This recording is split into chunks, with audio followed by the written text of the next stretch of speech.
pensem que és un partit Catalunya-Venezuela, Venezuela és de les últimes seleccions més importants que ha jugat Catalunya en aquests últims anys, doncs és la 31 del món, crec que és una gran selecció i per tant serà un gran partit de futbol.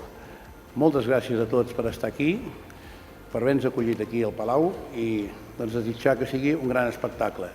En este partido que está dentro de nuestra fase de preparación para la Copa América y por supuesto con una selección que es bien experimentada, digo la selección de Cataluña, y una selección nuestra que es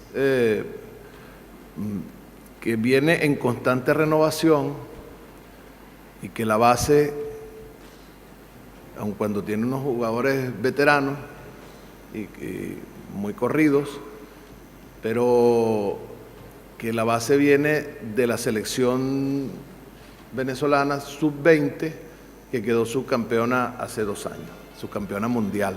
Doncs realment el partit de la setmana vinent amb Venezuela és dels millors rivals que hem pogut tenir en aquests anys. De fet, vindrà pocs dies abans d'enfrontar-se amb Argentina i per tant està en un gran moment de forma.